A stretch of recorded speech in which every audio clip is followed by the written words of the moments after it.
Hello, welcome to our Young and Single series. My name is Abrahams-Appiah. In case you are new to this channel, on this channel we share secrets and tips for young ones to help them navigate the complex maze of late adolescence and young adulthood. On this channel, we talk about various topics with respect to academics, relationships, purpose, and growth. All the self-development areas that a young one needs to know and be able to help improve his or her life. Today, I want to have a conversation with all the young ones listening to me, parents, teachers, and all mentors who work with the young ones in the various fields. A new academic year is about to begin. For many people who are in the senior high schools progressing to tertiary institutions or higher institutions of learning, I want to have a conversation with you. And my conversation has been stemmed from years of experience in the field. We realize that many young people get into the university and throw away many opportunities that come their way. So I want to share some of the stories many of these young ones told me, and with their permission, I'm sharing. One young boy said, "First of all, I failed to plan at the initial stages, that is when he became a freshman. Sometimes I wish I had carefully thought through every aspect of my life, developed a plan to stay consistent. It would have helped me limit my involvement with a lot of things that took my time." Realize that this young boy has regretted because by the time he made this observation, he had finished school and realized he had lost too much time. Secondly, he said, "Mom, I wish I had saved and invested properly, as well as given some of my money for kingdom work, which was also an investment. I was advised to do so, but didn't pay much attention to it. Honestly, it affected me. The habit of saving, investment, as well as giving has to be consciously developed. Many students, sadly, have a lot of money to waste. I'm saying waste because many students are still being taken care of by parents. They have access to free money, free cash, forgetting that in just a 4-year period, they are now responsible. They have to find their own jobs. They have the earning power and the spending power. But when they have access to free money, many waste. Many don't save, many don't plan, many don't invest, and suddenly it hits them that they didn't save. And savings is not only in the bank. You can save in different investment forms, and like our young friend said, also giving in church, offerings, kingdom investments. Point of caution: putting all your money in kingdom investments is not always the best saving method. Reason I'm saying that is some people say they wouldn't do a bank account, they wouldn't save, but they are dropping all their monies in church, thinking that church is their bank deposit. So whenever there's a call for an offering, a seed they want to give, after their tithes, after their offering, they are giving. It's not bad to give. You actually have to give. It's biblical principle, but you must be led and it must be done with wisdom. Okay, number 3, our young friend said, "I want to add that they should take God seriously. They should be at places and involved in people or with activities or denominations, meetings, fellowships that will make them grow spiritually. They are solely responsible for their growth." Listen to that again. They are solely responsible for their growth. Hence, they should not be swayed by the new terminologies many young people sadly have adopted. The mamas and the papas, the elders. As young students in tertiary institutions, I'm talking to teenagers, late adolescents, and early young adulthood. But you find that on campus fellowships today, in my part of the world, in my country, many young students have been named papas and mamas. They are not parents, they don't have children, they don't pay school fees, but suddenly they are no longer brother XYZ or sister XYZ. They are the papas, they are the spiritual leaders, they are the ones who are in charge. And I may be wrong, but some of them have become pompous, some of them have become entitled, forgetting that they themselves as leaders on campus fellowship still need to grow. So remember, his point is you are responsible for your Christian growth. Now, what else you should do? He said, this is somebody sharing his testimony. So it's testimony time today. He said, "I should have developed a steady timetable and be consistent.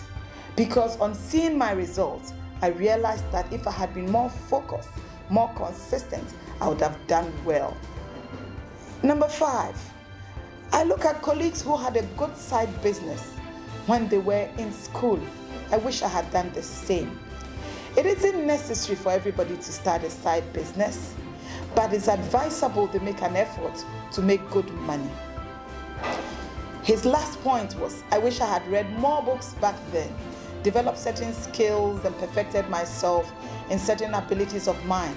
If I had taken advantage of some opportunities, I would have been able to develop myself properly. These testimonies from this my young friend is so common, and I believe anyone watching me can relate to these testimonies. Let me add another testimony that I read from another son of mine. He said, in his case, he's not sharing his testimony, he's sharing more like an advice. He said, when you go to tertiary institutions, the ICT center and library should be your friend. There are so many opportunities in the libraries. The ICT centers have skills, sometimes free seminars that many people don't take advantage of. He says that you should also find a good denomination on campus. We've already mentioned that. Then have group studies, find friends, find people who you can learn together with. He always says that get a mentor, volunteer for leadership roles and leadership opportunities. It is very, very important for you to do that. Learn new things, take advantage of resources, and then set targets and work towards it. So these are the opportunities our dear colleagues and friends have shared with us. I've just read from 3 people. I have feedbacks from quite a number of people. But let's also look at some mistakes some of them said they made. Somebody said, I spent too much time on social media because most of us, including myself, didn't have a clear vision. If you have been following this channel, I have a video about vision and purpose. I wish you could go back and check it. Many people have no idea why they are in school. Number 1, they have no idea what God's plan for their lives. So they don't have a vision. They're in school because they want to get a degree. Their parents have paid for them. They didn't pay, so they don't feel the pinch of losing money. And because of free internet on most university campuses these days, many students have access to data, and you will find them watching films for hours. There are people who spend sometimes 4 hours a day or more on a film. Can you imagine 4 times 7 days? That's 28 hours just on films. Has nothing to do with your career, nothing to do with self-development, nothing to do with spiritual growth, nothing to do with financial increase. What else? Says others do not look for jobs immediately after school or even in school. They don't take advantage of internships, feeling that their parents will do it for them. Wow. There's another video I made on moving from independence to dependence. In the tertiary institution, many are still dependent on their parents, but suddenly by the time you are done, you move to independence. What happens? Can you find your own jobs? Can you be resourceful enough? Can you go through the interview sessions and be able to be useful to society? So many people don't look for jobs, hoping and waiting that their parents will do it for them. Seriously, when do you want your parents to be free from the job of taking care of you? What else? Others are so unfriendly. They go through their tertiary years with no friends, no networks, no associations. Others are not reading, we have shared that earlier, and then joining the wrong groups, wrong associations, wrong networks.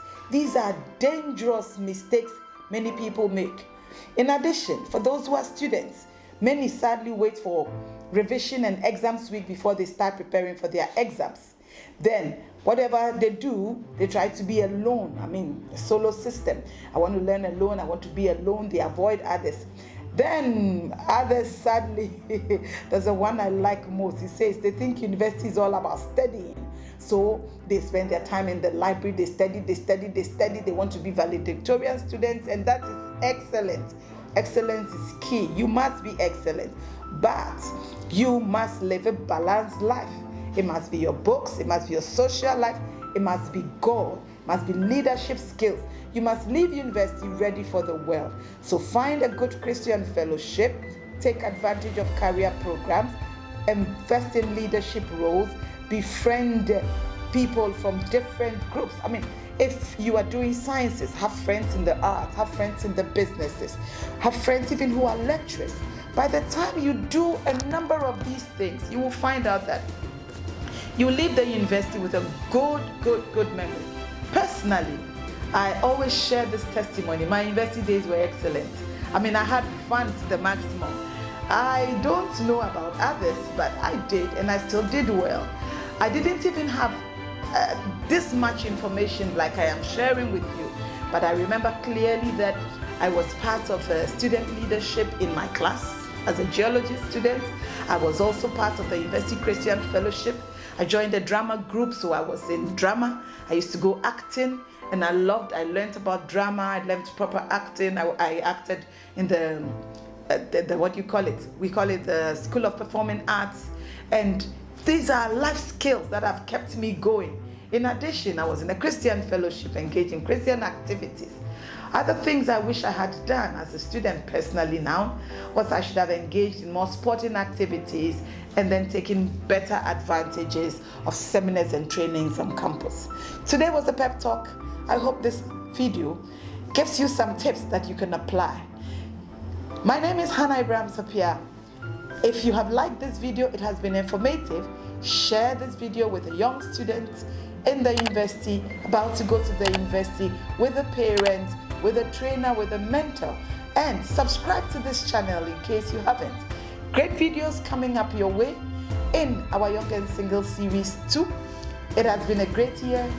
Our channel is still not a year old, but we have you following, and that makes us so excited. I appreciate you greatly, and I pray that God blesses you in all your endeavors. Thank you. God bless you.